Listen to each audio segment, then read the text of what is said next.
Aos 2 anos de idade, minha mãe biológica me vendeu por algumas notas amassadas e a promessa de mais droga. Eu não deveria estar aqui hoje contando essa história para vocês, mas estou.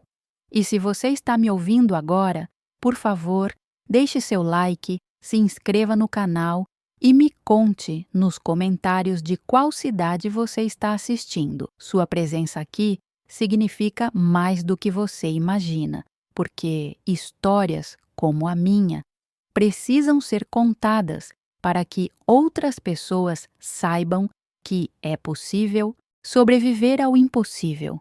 Meu nome é Helena, tenho 62 anos e, durante a maior parte da minha vida, eu acreditei que a família que me criou era minha família de sangue. Cresci chamando Dona Lúcia de mãe e seu Antônio de pai. Eles tinham uma pequena mercearia no interior de Minas Gerais, numa cidadezinha onde todo mundo conhecia todo mundo, onde as ruas de terra vermelha ficavam lamacentas quando chovia e o cheiro de pão fresco da padaria do seu Joaquim acordava o bairro todo às 5 da manhã.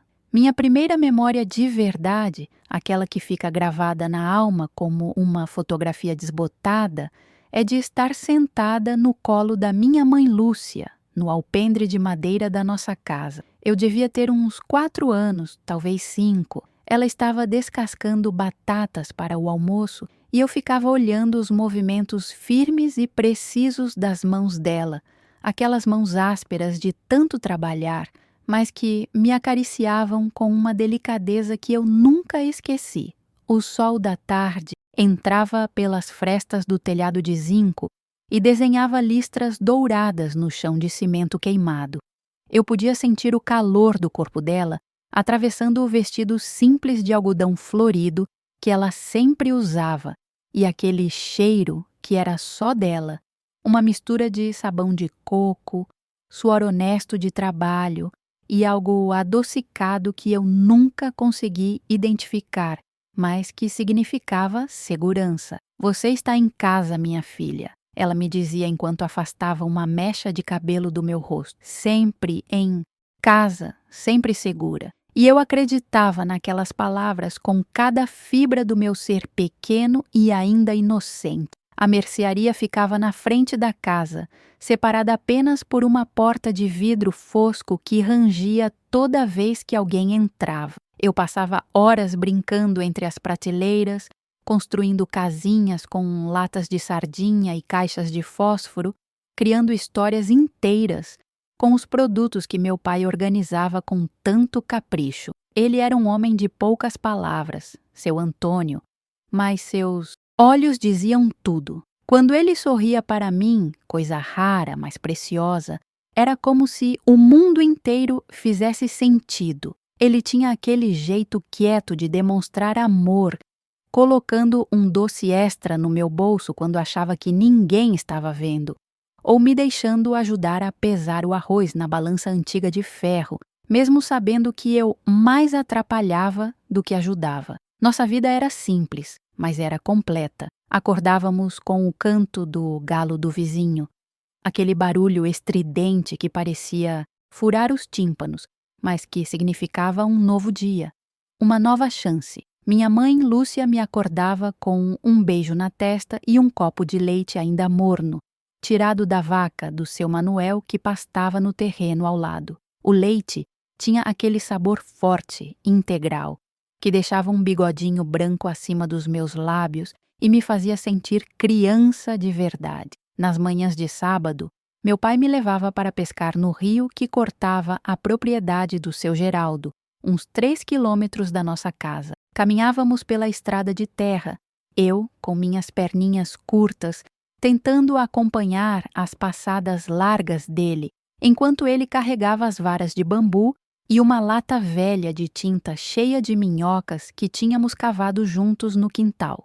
O caminho era pontuado pelo canto dos pássaros, pelo zumbido constante dos insetos e pelo farfalhar das folhas de eucalipto que margeavam a estrada. Eu adorava aquele cheiro fresco e mentolado que o eucalipto soltava, principalmente depois de uma chuva, quando tudo ficava mais intenso, mais vivo. No rio, meu pai me ensinava a ter paciência. A gente se sentava nas pedras lisas da margem, os pés descalços tocando a água gelada que vinha das nascentes na serra, e esperávamos. Às vezes ficávamos horas ali, sem pegar nada, mas não importava.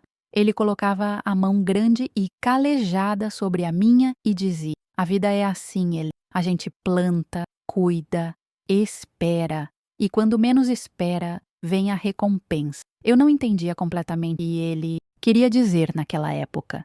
Eu era apenas uma criança feliz, com a sombra reconfortante dos meus pais me protegendo de qualquer mal que o mundo pudesse oferecer. Mas aquelas palavras ficaram ecoando dentro de mim, como sementes plantadas em solo fértil, esperando o momento certo para germinar. Na escola, eu era uma menina quieta, meio tímida, mas estudiosa. A professora Marta, uma senhora gorda e carinhosa que cheirava a talco e usava sempre um batom vermelho vivo demais para o interior de Minas, gostava de mim. Ela dizia que eu tinha jeito para as letras, que escrevia bem para uma criança da minha idade. Eu me lembro de sentar naquelas carteiras antigas de madeira, com o tampo cheio de nomes e corações gravados a canivete por gerações de alunos entediados, e me perder nas histórias dos livros que ela trazia de Belo Horizonte. Ler era como abrir uma janela para mundos que eu nunca tinha imaginado, lugares onde tudo era possível, onde meninas como eu podiam ser princesas ou aventureiras ou qualquer coisa que sonhassem ser. Mas o que eu mais amava mesmo era voltar para casa no fim da tarde, quando o sol já estava baixo e pintava o céu daquele alaranjado profundo que só o interior tem. Minha mãe Lúcia sempre estava me esperando com alguma coisa gostosa na cozinha. Às vezes era um bolo simples de fubá com goiabada, outras vezes era pão de queijo ainda quente, com aquela casquinha crocante e o miolo macio e elástico que derretia na boca. Ela me fazia sentar à mesa da cozinha, uma mesa de madeira maciça que meu avô, que eu nunca conheci, tinha feito com as próprias mãos, e me perguntava sobre o meu dia. "Como foi na escola, minha filha?" E eu contava tudo, nos mínimos detalhes, sobre a lição de matemática, sobre o menino que tinha puxado a trança da Rosana durante o recreio, sobre a história que a professora Marta tinha lido sobre um príncipe e um dragão. Minha mãe ouvia tudo com aquela atenção total que só as mães sabem dar, como se não houvesse nada mais importante no mundo inteiro do que as palavras da filha dela. Os domingos eram sagrados na nossa casa, literalmente. Acordávamos cedo, nos arrumávamos com as melhores roupas que tínhamos, que não eram muitas nem muito bonitas, mas eram limpas e bem passadas, com aquele cheiro bom de sabão e sol. Caminhávamos os 20 minutos até a igreja matriz, uma construção antiga de pedra-sabão que ficava no centro da cidade, com seus sinos de bronze que podiam ser ouvidos de qualquer canto. Minha mãe Lúcia tinha uma fé inabalável. Ela rezava com os olhos fechados, os lábios se movendo em sussurros que eu não conseguia ouvir, as mãos entrelaçadas com tanta força que os nós dos dedos ficavam brancos. Eu ficava olhando para ela durante a missa, tentando entender o que a fazia se conectar com algo invisível daquele jeito tão intenso. Depois da missa, parávamos na praça para conversar com os conhecidos. Todo mundo conhecia todo mundo, já falei isso, mas vale repetir porque é importante entender como era aquela comunidade. Não tinha como esconder nada, não tinha como ser outra pessoa que não você mesmo. As fofocas corriam mais rápido que água corrente, mas o apoio também. Se alguém adoecia, a comunidade inteira se mobilizava. Se uma casa pegava fogo, todo mundo ajudava a reconstruir. Era uma rede invisível, mas sólida, de conexões humanas que mantinha todo mundo junto, para o bem e para o mal. Eu era feliz, não daquele jeito exagerado que a gente vê em filmes, com risadas constantes e momentos perfeitos o tempo todo, mas feliz do jeito real, do jeito que importa. Eu tinha comida no prato, um teto sobre a cabeça e, principalmente, eu tinha amor. Amor verdadeiro, incondicional, daquele que não pede nada em troca, que só quer ver você crescer e ser feliz. Minha mãe Lúcia e meu pai Antônio me deram isso desde o primeiro dia que me acolheram, e eu nunca tive motivos para questionar.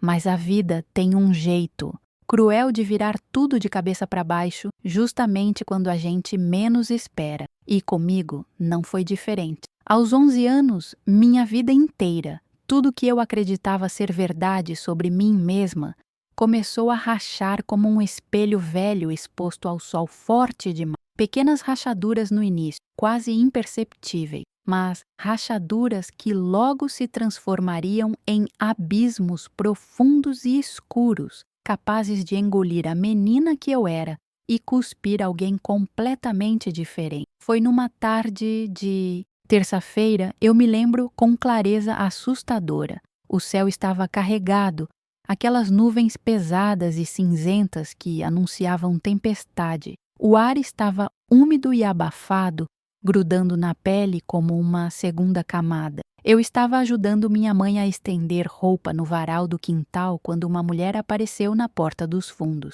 Nunca tinha visto aquela mulher antes na vida. Ela era magra demais, com a pele amarelada e os olhos fundos, rodeados por olheiras roxas que pareciam hematomas. O cabelo estava sujo e embaraçado, e ela usava uma roupa velha e rasgada que pendia no corpo esquelético como um saco vazio. Mas o que mais me marcou foram os olhos dela, olhos vazios, sem vida, como se a pessoa que deveria estar ali dentro tivesse fugido há muito tempo e deixado apenas um casca. Ela ficou ali parada, olhando para mim com uma intensidade que me deixou desconfortável. Não era um olhar de mãe, não era um olhar de carinho ou curiosidade normal. Era um olhar de reconhecimento misturado com algo que eu não conseguia identificar. Medo? Remorso? Arrependimento? Tudo isso junto, talvez. Lúcia, a mulher disse, e a voz dela era rouca, áspera, como se há anos não fosse usada direito. Eu preciso falar com você.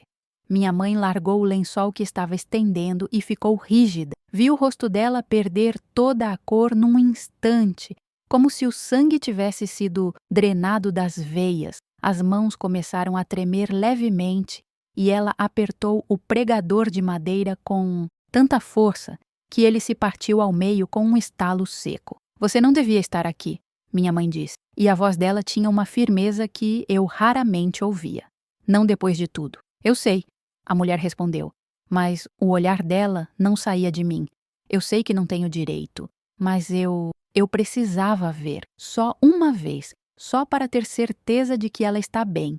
E foi nesse momento, naquele segundo congelado no tempo, que eu comecei a entender que havia algo muito errado acontecendo, algo que tinha a ver comigo, algo que mudaria tudo. O vento começou a soprar mais forte, trazendo as primeiras gotas grossas de chuva, e o cheiro de terra molhada invadiu o quintal. Mas eu mal notei, estava presa naquele momento, presa naquele olhar da mulher estranha, sentindo o mundo que eu conhecia começar a se desintegrar sob os meus pés como areia movediça. Helena, entra para dentro, minha mãe disse com uma voz que não admitia discussão. Vai ajudar seu pai na mercearia. Eu senti a mão dela no meu ombro, empurrando gentilmente, mas com firmeza. Eu não queria ir.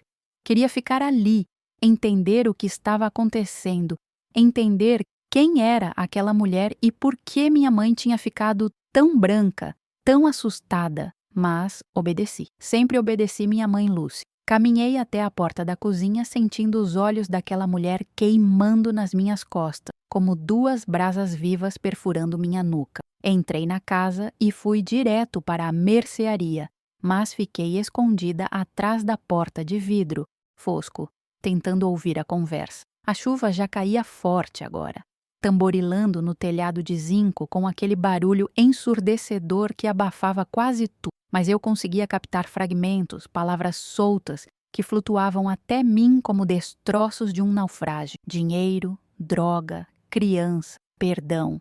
Cada palavra era uma facada pequena, mas precisa, abrindo feridas que eu nem sabia que existiam. Vi minha mãe entregar alguma coisa para a mulher, não consegui ver o quê. Vi a mulher chorar, os ombros magros tremendo como folhas ao vento. E então ela foi embora, desaparecendo na cortina de chuva que transformava tudo em borrões cinzento. Minha mãe ficou parada ali no quintal, debaixo da chuva, deixando a água cair sobre ela como se fosse algum tipo de batismo ou purificação. Vi os ombros dela subirem e descerem, e soube que ela estava chorando, mesmo sem conseguir ver as lágrimas se misturando com a chuva. Naquela noite, ninguém falou sobre o que tinha acontecido. Jantamos, em silêncio, o tilintar dos talheres contra os pratos sendo o único som na cozinha. Meu pai olhava para minha mãe com preocupação, mas não perguntava nada. Eles tinham aquele jeito de casal antigo, que se comunica sem palavras, que entende o silêncio do outro. Eu empurrava a comida no prato, sem fome, com a imagem daquela mulher esquelética gravada na minha mente como um pesadelo em plena luz do dia. Os dias seguintes foram estranhos. Minha mãe ficou mais quieta, mais distante. Ela ainda me beijava de manhã, ainda preparava meu café com leite, ainda me fazia bolos à tarde. Mas havia uma sombra nos olhos dela, uma tristeza profunda que ela tentava esconder, mas que vazava pelas beiradas, como água através de uma represa rachada. Eu queria perguntar, mas ao mesmo tempo tinha medo da resposta, porque, no fundo, naquela parte de nós que sabe das coisas antes mesmo da mente consciente aceitar, eu já sabia que aquela mulher tinha alguma conexão comigo, uma conexão que eu não queria reconhecer. Passaram-se alguns meses. A vida voltou ao que parecia normal, mas era uma normalidade forçada, artificial, como um sorriso pintado sobre tristeza verdadeira. Eu tinha acabado de fazer 12 anos quando aconteceu a segunda aparição. Dessa vez foi diferente. Dessa vez ela não veio sozinha. Era um sábado à tarde e meu pai tinha ido até a cidade vizinha buscar mercadoria para a mercearia. Minha mãe estava no quintal lavando roupa no tanque de concreto, esfregando as peças com aquela força que só o trabalho manual traz, os braços subindo e descendo num ritmo quase hipnótico. Eu estava dentro de casa, lendo um livro que a professora Marta tinha me emprestado, perdida em aventuras de piratas e tesouros escondidos. O barulho na porta me assustou. Não era o tilintão delicado da sineta que anunciava os clientes da mercearia. Era uma batida forte, urgente, quase violenta. Me levantei do sofá, o livro caindo no chão com um baque surdo, e fui até a porta. Quando abri, levei um susto tão grande que dei um passo para trás. Era ela de novo, a mulher esquelética, mas dessa vez havia 2 homens com ela. Um era gordo, com uma barriga enorme que esticava a camiseta branca e suja, e tinha um cigarro apagado pendurado no canto da boca. O outro era magro e alto, com tatuagens subindo pelos braços musculosos e um olhar frio que me fez querer fechar a porta imediatamente. Mas a mulher colocou o pé na soleira antes que eu pudesse fazer isso. "Eu preciso falar com a Lúcia", ela disse. E a voz estava diferente da última vez, mais desesperada, mais urgente. "Onde ela está?" Eu não respondi. Não consegui. Estava paralisada pelo medo, pela presença ameaçadora daqueles 2 homens. O gordo cuspiu no chão, bem ali na entrada da minha casa, e sorriu, mostrando dentes amarelados e podres. Foi quando minha mãe apareceu, ainda secando as mãos molhadas no avental. Ela viu a cena e ficou branca de novo, mas dessa vez havia algo mais nos olhos dela, raiva. Uma raiva que eu nunca tinha visto antes. "Você prometeu que não voltaria", ela disse para a mulher, ignorando completamente os homens. "Você prometeu que ia me deixar em paz." "Eu sei." A mulher começou a chorar de novo, aquele choro patético e desesperado. Mas eu preciso de dinheiro. Eles vão me matar se eu não pagar. Por favor, Lúcia, você tem dinheiro. A mercearia está sempre cheia. Eu te devolvo. Eu juro que te devolvo. Minha mãe riu, mas não era uma risada de alegria. Era uma risada amarga, cheia de dor e descrença. Você disse isso da última vez e da vez anterior.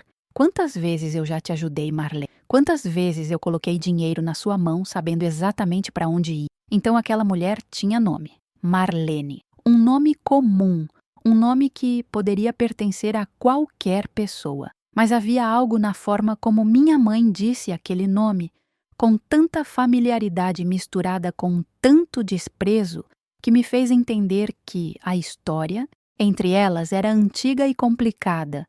O homem gordo deu um passo à frente. Olha aqui, senhora. A gente não tem tempo para drama. Sua amiga aqui deve para os meus patrões e ela disse que você ia ajudar. Então, ou você ajuda, ou a gente vai ter que arranjar outro jeito de conseguir o dinheiro. Ele olhou ao redor, os olhos pequenos e porcos avaliando a casa, a mercearia, calculando quanto valia cada coisa. E então, o olhar dele pousou em mim, e eu vi algo tão horrível naqueles olhos que minhas pernas ficaram fracas. Minha mãe se colocou na frente de mim num movimento tão rápido que eu quase não vi. Vocês saem da minha casa agora, ela disse, e a voz estava baixa, mas mortal.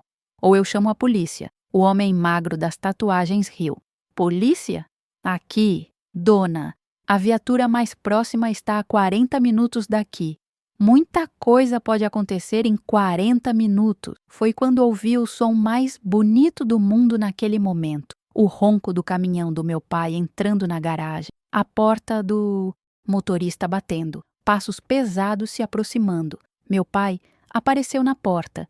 E, embora ele não fosse um homem grande ou particularmente intimidador, havia algo na postura dele, na forma como seus olhos se estreitaram ao ver aquela cena, que fez os dois homens recuarem instintivamente. Tem algum problema aqui?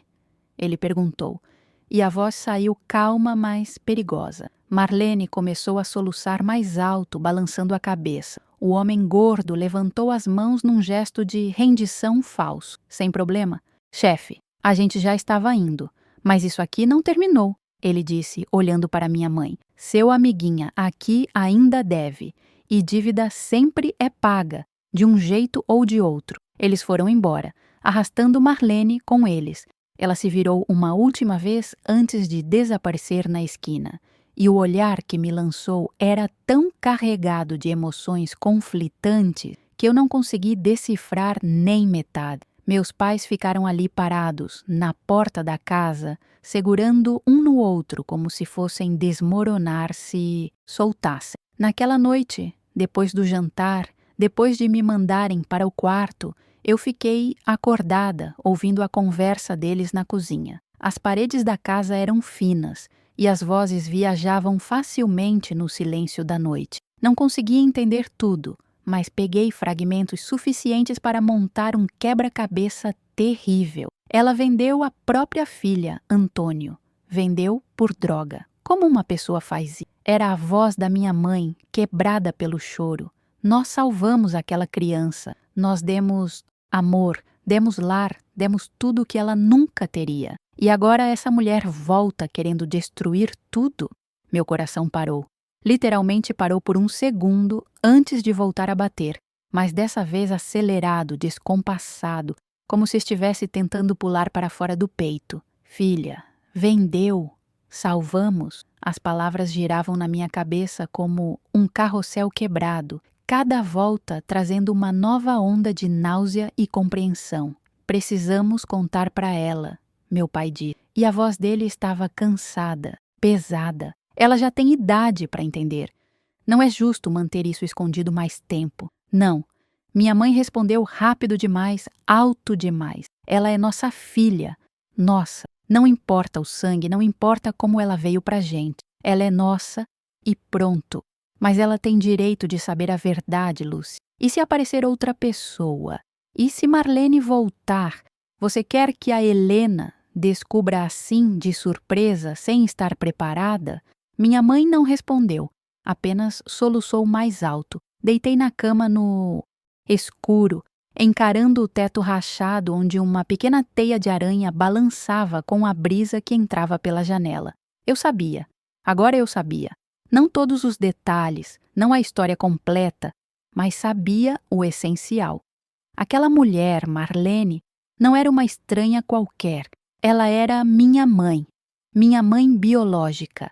A mulher que me carregou por 9 meses, que me deu à luz e que depois me vendeu como se eu fosse um objeto, uma mercadoria, algo descartável em troca de substâncias que destruíam seu corpo e sua alma. E Lúcia e Antônio, as pessoas que eu tinha chamado de mãe e pai a vida inteira, não eram meu sangue, mas eram minha família de verdade. Eram as pessoas que me escolheram, que me amaram, que me deram tudo o que precisava para crescer segura e feliz. Essa compreensão deveria me reconfortar e, em parte, reconfortava, mas também abria um abismo de perguntas que eu não sabia se queria responder. Quem era eu realmente? De onde eu vinha? Que outras mentiras tinham sido construídas em volta da minha existência? Chorei naquela noite até não ter mais lágrima. Chorei em silêncio, mordendo o travesseiro para não fazer barulho, sentindo o mundo que eu conhecia se despedaçar em 1000 pedaços cortantes. E enquanto chorava, uma parte de mim, uma parte pequena, mas insistente, se perguntava sobre aquela mulher, sobre Marlene, sobre quem ela tinha sido antes das drogas destruírem sua vida, sobre se ela tinha me amado, mesmo que só um pouquinho, antes de me trocar por um envelope de pó branco ou uma seringa suja. Os dias seguintes foram uma dança estranha de fingimentos. Eu fingia que não sabia de nada e meus pais fingiam que não havia nada para saber. Continuávamos nossa rotina como sempre, mas havia uma tensão invisível no ar, como um fio de arame farpado esticado entre nós três, pronto para cortar qualquer um que se movesse de forma errada. Eu pegava meus pais me olhando com uma expressão de preocupação mal disfarçada, e quando nossos olhos se encontravam, eles desviavam rápido demais, ocupando-se com qualquer tarefa à mão. Na escola, comecei a prestar atenção em coisas que antes passavam despercebidas. Olhava para as outras meninas e tentava encontrar semelhanças comigo. Será que eu parecia com alguém da minha família? Eu tinha os olhos castanhos da minha mãe Lúcia, tinha o formato do rosto do meu pai Antônio. Quanto mais procurava, menos encontrava. Meu cabelo era mais escuro, quase preto, enquanto o deles era castanho claro. Minha pele era mais clara, quase pálida, enquanto a deles tinha aquele tom moreno dourado de quem trabalha no sol. Pequenos detalhes que antes não significavam nada, mas que agora gritavam diferença. A professora Marta notou minha distração. Helena, você está bem? Ela perguntou um dia depois da aula, colocando a mão rechonchuda no meu ombro. Você anda tão quieta, tão distante. Aconteceu alguma coisa em casa? Balancei a cabeça, forçando um sorriso que não chegava nem perto dos meus olhos. Está tudo bem, professor. Só estou cansada. Ela não acreditou. Eu via isso nos olhos dela, mas não insistiu. Apenas apertou meu ombro gentilmente e disse: se precisar conversar, eu estou aqui. Passaram-se 2 semanas desde a segunda aparição de Marlene, quando aconteceu algo que mudou tudo de novo. Eu estava voltando da escola, caminhando pela estrada de terra como fazia todos os dias, quando vi um carro parado em frente à nossa casa. Não era um carro comum para os padrões da nossa cidade. Era novo, limpo, preto e brilhante como um besouro sob o sol. Um homem de terno estava parado ao lado do carro, conversando com meu pai na porta da mercearia. Aproximei-me devagar, a mochila pesada nas costas, tentando entender o que estava acontecendo. O homem tinha uma pasta de couro embaixo do braço e uma expressão séria no rosto. Seu Antônio, o senhor precisa entender a gravidade da situação, ele estava dizendo. A documentação que vocês têm não é suficiente. A adoção informal não tem valor legal. Se a mãe biológica decidir reivindicar a criança, vocês não têm como impedir. Meu pai parecia ter envelhecido 10 anos naquele momento. Os ombros caídos, as mãos tremendo ligeiramente enquanto segurava o batente da porta. Mas ela abandonou a menina, ele disse, e a voz saía baixa, derrotada. Ela vendeu a própria filha. Como pode ter direito de reivindicar agora? O homem suspirou, tirando os óculos e limpando as lentes com um lenço branco. A lei não funciona assim. Biologicamente, ela é a mãe. E sem documentos legais de adoção, vocês tecnicamente são apenas cuidadores temporários. Senti o chão balançar debaixo dos meus pés. Cuidadores temporários, como se 12 anos de amor, de cuidado, de noites em claro quando eu estava doente, de comemorações de aniversário, de histórias antes de dormir, não significassem nada. Como se família fosse apenas uma questão de papel assinado e carimbado. Minha mãe Lúcia apareceu na porta naquele momento, ainda usando o avental cheio de farinha porque estava fazendo pão. Ela me viu parada ali na rua, ouvindo tudo, e seu rosto se descompôs completamente. Helena, ela chamou, mas eu não conseguia me mexer. Estava congelada, processando as palavras que o homem de terno tinha dito. Reivindicar, mãe biológica, cuidadores temporários. O homem se virou e me viu. Sua expressão ficou mais suave, mais gentil. Você deve ser a Helena, ele disse. Meu nome é Dr. Roberto, sou advogado e estou aqui para ajudar sua família. Minha família, repeti, e a palavra soou estranha na minha boca, como se tivesse perdido o significado. O que exatamente é minha família? Helena, não, minha mãe começou a se aproximar, mas eu dei um passo para trás. Preciso saber, eu disse, e minha própria voz soava distante, como se viesse de outra pessoa.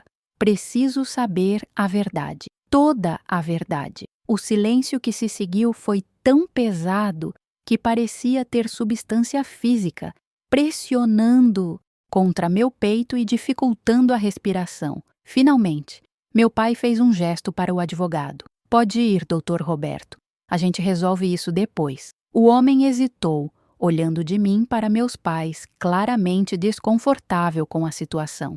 Mas acabou concordando, entrando no carro preto e brilhante e desaparecendo numa nuvem de poeira vermelha. Entramos os três na casa, e pela primeira vez na minha vida, senti que estava entrando no território de estranhos. A sala que sempre fora meu, refúgio seguro agora parecia diferente, como se tivesse sido redecorada enquanto eu não estava olhando. Sentamos à mesa da cozinha. Aquela mesa que meu avô, que eu nunca conheci, tinha feito, e que agora eu me perguntava se era realmente meu avô ou apenas o avô de outra pessoa. Minha mãe Lúcia respirou fundo várias vezes antes de começar a falar. O que você ouviu ali fora? Ela começou, a voz trêmula. É verdade, você não nasceu de mim, mas Helena, minha filha, você precisa entender que eu sou sua mãe de todas as formas que importam. Eu te criei, eu te amei, eu estive presente em cada momento da sua vida, desde que você tinha 2 anos. 2 anos, repeti. Eu tinha 2 anos quando Marlene me vendeu. É isso? Meu pai cobriu o rosto com as mãos. Era um domingo de manhã, ele começou a contar, e a voz dele saía abafada através dos dedos. Estávamos abrindo a mercearia quando ela apareceu. Uma mulher que a gente nunca tinha visto antes, segurando uma criança pequena pela mão. Você estava tão magrinha, tão suja, com os olhos enormes e assustados. Ela entrou e perguntou se a gente queria uma filha. Minha mãe soluçou. No começo, achamos que era algum tipo de piada de mau gosto, mas ela estava falando sério. Disse que precisava de dinheiro, que não conseguia cuidar de você, que seria melhor para todos se você ficasse com uma família que pudesse te dar uma vida decente. Ela estava tremendo, suando frio, com aquela aparência de quem está passando pela abstinência. Quanto? Perguntei, e minha voz saiu dura, cortante. Quanto? Ela pediu por mim. Meus pais se entreolharam e vi a vergonha nos rostos dele. R$ 200. Meu pai finalmente respondeu. Ela queria R$ 200. Não conseguimos negociar com ela. Não conseguimos fazê-la entender que aquilo era errado. Ela simplesmente colocou você no chão da mercearia, pegou o dinheiro que oferecemos e saiu correndo. R$ 200. O preço da minha vida. Menos do que custava um mês de compras no supermercado. Menos do que um sapato bom. Menos do que muitas coisas insignificantes que as pessoas compravam sem pensar 2 vezes. Você ficou ali parada, minha mãe continuou, e agora ela estava chorando abertamente. Não chorava, não gritava, apenas nos olhava com aqueles olhos enormes. Quando tentei te pegar no colo, você não resistiu, mas também não se aconchegou. Era como se você já tivesse aprendido a não esperar conforto de ninguém. Te demos banho, te alimentamos, te colocamos para dormir na nossa cama, porque não tínhamos um quarto preparado para você. E naquela noite, enquanto você dormia entre nós dois, nós decidimos que você seria nossa filha. Não importava como você tinha chegado até nós. Você precisava de amor e nós tínhamos amor de sobra para dar. Mas a papelada? Comecei, tentando entender. Por que vocês nunca legalizaram a adoção? Meu pai suspirou pesadamente. Tentamos, fomos até o cartório, falamos com assistentes sociais, com juízes, mas para fazer uma adoção legal precisávamos que Marlene assinasse os documentos abrindo mão do poder familiar. E ela tinha sumido. Procuramos por ela durante anos, mas era como se tivesse desaparecido da face da terra. Sem ela, não podíamos finalizar o processo. E vocês não me contaram, falei. E a raiva começou a queimar no meu peito como ácido. 12 anos. 12 anos vivendo uma mentira. Não era mentira, minha mãe protestou. Você é nossa filha. É a única verdade que importa. Mas eu não sou. Gritei, levantando da cadeira com tanta força que ela caiu para trás com um estrondo. Vocês não são meus pais de verdade. Eu sou apenas uma criança que vocês compraram de uma viciada em drogas. Helena, não fala assim, meu pai disse, também se levantando, estendendo a mão para mim. Você é nossa filha em todos os sentidos que importam. Dei um passo para trás, afastando-me dele. Todos os sentidos exceto o legal, aparentemente. Todos os sentidos exceto o que impede que aquela mulher volte e me leve embora de vocês. O silêncio que se seguiu foi quebrado apenas pelo som do relógio de parede, aquele tic-tac constante que de repente parecia alto demais, intrusivo demais. Subi correndo para o meu quarto, tranquei a porta e me joguei na cama. Ouvi meus pais subindo atrás de mim, batendo gentilmente na porta, chamando meu nome com vozes quebradas pelo choro. Mas não respondi. Não queria falar com eles. Não queria falar com ninguém. Fiquei olhando pela janela do meu quarto para a rua lá embaixo, vendo a vida da cidade pequena continuar como se nada tivesse mudado. A Dona Maria varria a calçada em frente à sua casa, como fazia todas as tardes. O seu João passou com a carroça puxada pelo cavalo velho, vendendo verduras. Crianças brincavam de pique-esconde na praça. Tudo normal, tudo igual. Mas para mim, nada seria igual novamente. Naquela noite, não desci para jantar. Ouvi minha mãe subir e deixar um prato na porta, mas não toquei nele. Não tinha fome. Tinha apenas um vazio enorme dentro de mim, como se alguém tivesse arrancado uma parte essencial do meu ser e deixado apenas um buraco sangrando. Comecei a ter pesadelos. Sonhava que era uma boneca numa vitrine, com uma etiqueta de preço pendurada no pulso. Pessoas passavam, olhavam, avaliavam, mas ninguém me queria pelo preço que estava marcado. Acordava suada, com o coração disparado, a realidade levando alguns segundos para voltar. E quando voltava, às vezes o sonho parecia melhor do que a verdade. Os dias na escola se tornaram um suplício. Olhava para as outras meninas com suas famílias normais, seus pais biológicos que as buscavam no portão, e sentia uma inveja corrosiva. Elas não precisavam se perguntar de onde vinham, não precisavam lidar com a ideia de terem sido vendidas como mercadoria. Não precisavam fingir que estava tudo bem quando tudo estava desmoronando. A professora Marta tentou conversar comigo várias vezes, mas eu construí muros tão altos ao meu redor que ninguém conseguia escalar. Tornei-me a garota quieta, a garota estranha, a garota que sempre tinha uma sombra de tristeza nos olhos, mesmo quando sorria. E quanto mais eu me fechava, mais meus pais tentavam se aproximar, criando um ciclo vicioso de afastamento e desespero. 3 semanas depois da conversa com o advogado, Marlene apareceu de novo.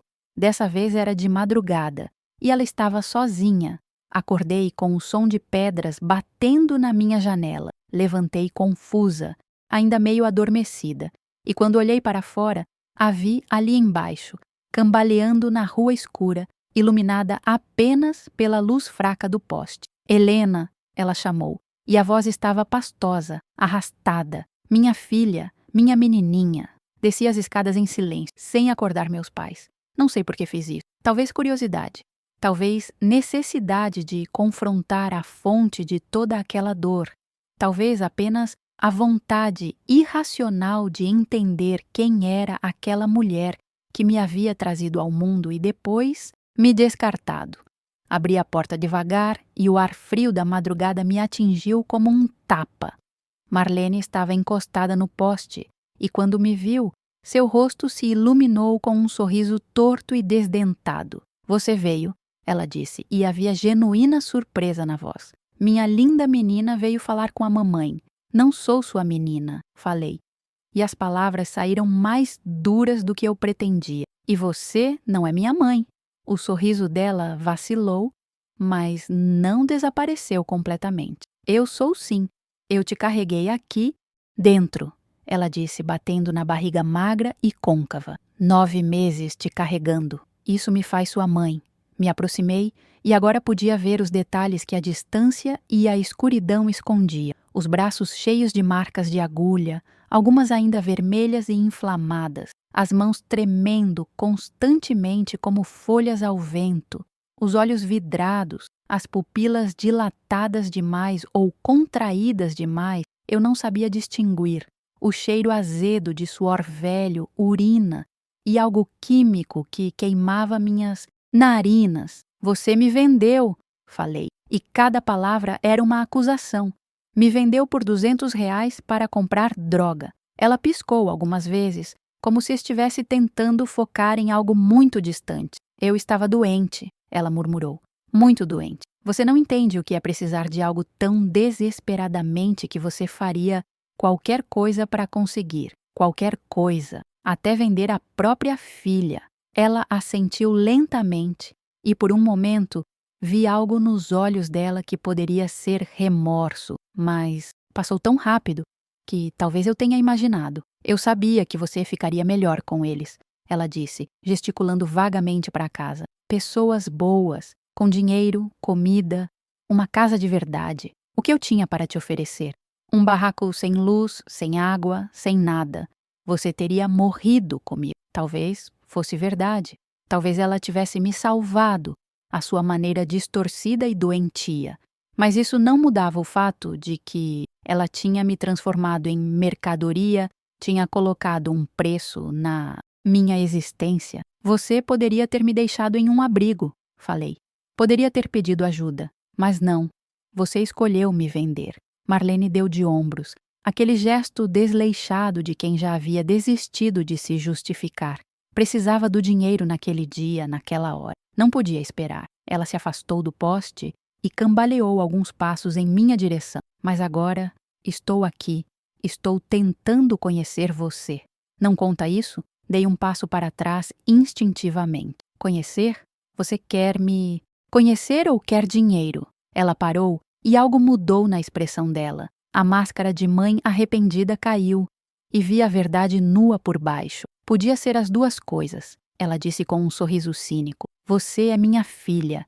Eles não têm documentos. Eu posso te levar de volta a qualquer momento, a menos que eles queiram cooperar. E ali estava a extorsão, a chantagem. Ela não tinha vindo me ver por amor ou arrependimento. Tinha vindo porque viu uma oportunidade, um ângulo para explorar, uma forma de continuar alimentando o vício que controlava cada aspecto da sua vida. Meu coração se partiu de um jeito que eu não sabia ser possível.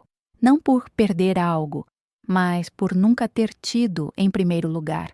Nunca tive uma mãe biológica que se importasse. Apenas tive uma viciada que via potencial de lucro onde deveria haver amor. Você não vai me levar a lugar nenhum, falei.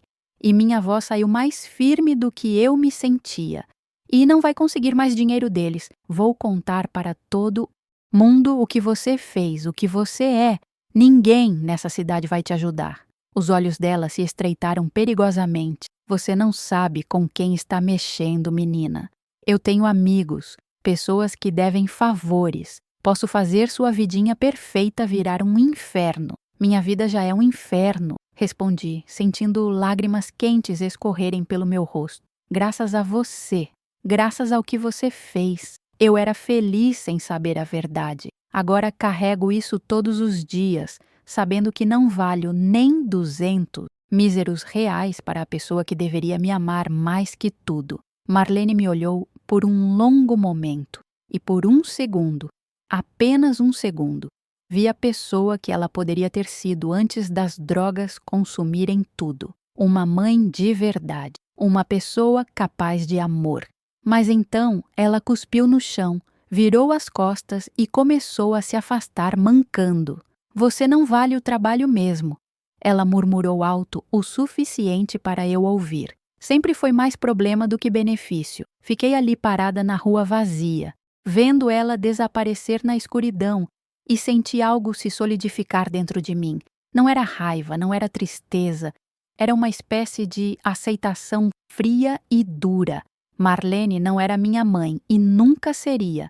Ela era apenas a mulher que me deu à luz e depois me abandonou. Lúcia era minha mãe.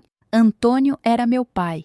Eles eram quem escolheram me amar, quem ficaram, quem me criaram, e isso era tudo o que importava. Voltei para dentro da casa e subi as escadas. Parei na porta do quarto dos meus pais e fiquei ali, ouvindo a respiração pesada do sono deles. Amanhã eu conversaria com eles. Amanhã eu pediria desculpas por ter sido tão dura, tão cruel.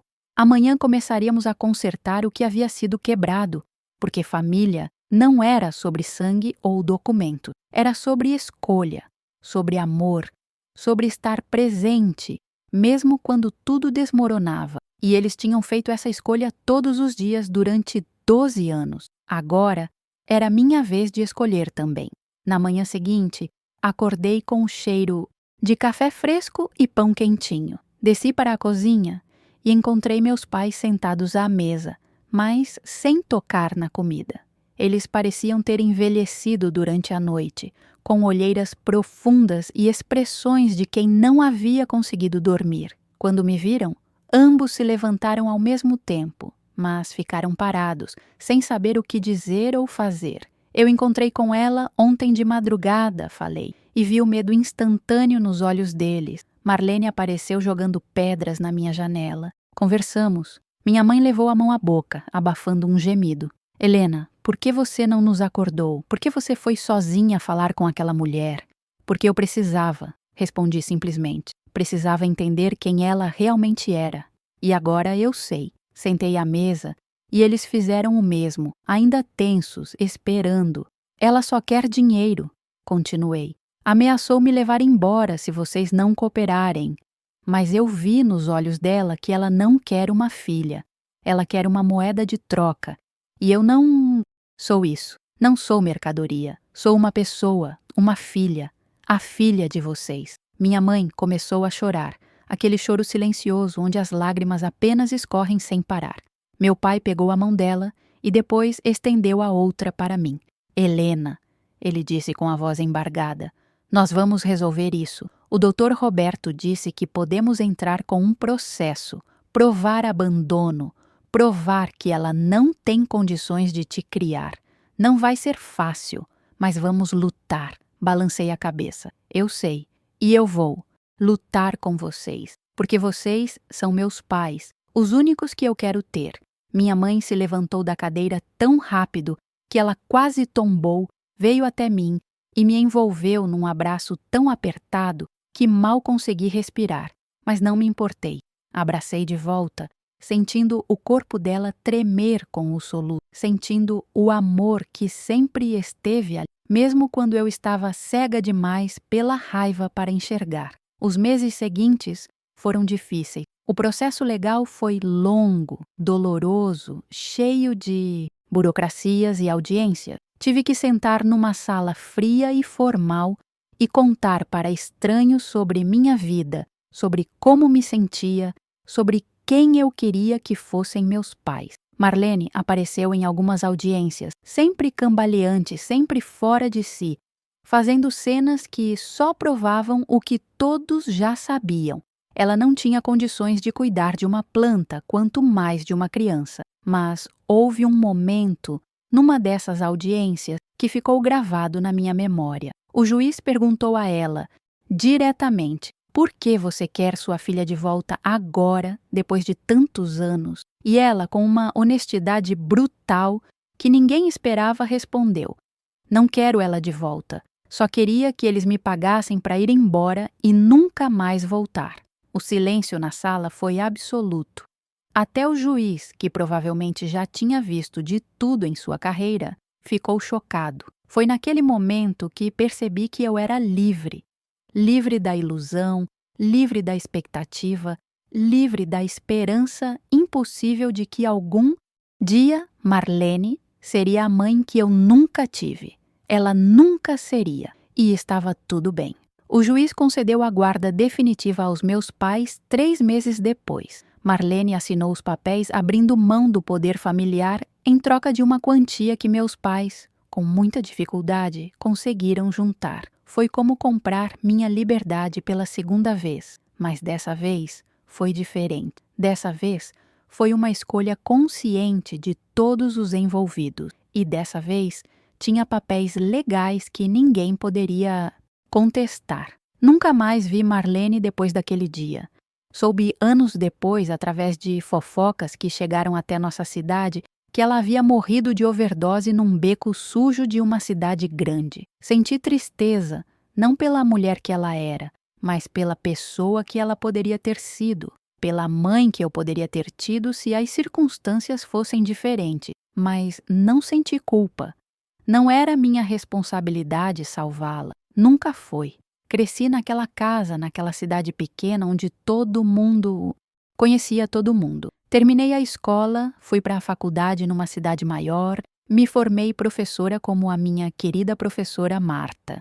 Me casei com um homem bom chamado Fernando, que me ama apesar de todas as minhas cicatrizes invisíveis. Tive 2 filhos lindos que cresceram sabendo exatamente de onde vieram e quanto são amados. Meus pais envelheceram com dignidade. A mercearia ainda funciona, agora administrada pelo meu irmão mais novo, Paulo, que meus pais adotaram legalmente, 5 anos depois de mim. Ele também era uma criança abandonada, e quando meus pais souberam da situação dele, não hesitaram. Amor gera amor, minha mãe sempre diz. E ela está certa. Hoje, aos 62 anos, olho para trás e vejo uma vida que poderia ter sido definida por trauma e abandono, mas que foi redimida por amor e escolha. Não vou mentir e dizer que foi fácil. Carreguei raiva e dor por muito tempo. Fiz terapia durante anos para processar tudo. Ainda tenho dias difíceis, dias em que me pergunto quem eu seria se Marlene não tivesse me vendido, se tivesse escolhido o tratamento em vez das drogas, se tivesse escolhido a maternidade em vez do vício. Mas então olho para meus filhos, para meu marido, para meus pais que ainda estão vivos e ativos aos 80 e tantos anos e percebo que não mudaria nada, porque tudo que passei me trouxe até aqui, até essas pessoas, até essa vida que construí com tanto esforço e amor. Se você está me ouvindo agora e passou por algo parecido, quero que saiba: você não é definido pelas escolhas que outras pessoas fizeram. Você não é o abandono, não é a rejeição, não é o trauma. Você é a sobrevivência, a resiliência, a capacidade de amar mesmo depois de ter sido ferido profundamente. Família não é só sangue. Às vezes, família é quem escolhe ficar quando todos os outros vão embora. E esse tipo de amor, o amor que é escolhido conscientemente todos os dias, é o mais poderoso de todos. Minha mãe Lúcia me ensinou isso. Meu pai Antônio me provou isso. E eu carrego essa lição comigo até hoje, transmitindo para meus filhos e para meus alunos. O amor verdadeiro não é um acidente de genética. É uma decisão que tomamos repetidamente, uma promessa que honramos mesmo quando é difícil, uma escolha que fazemos de abrir nossos corações e nossas casas para quem precisa. Fui vendida aos 2 anos de idade, mas fui comprada por amor, criada com amor e aprendi a amar apesar de tudo. E no final, essa é a única história que realmente importa.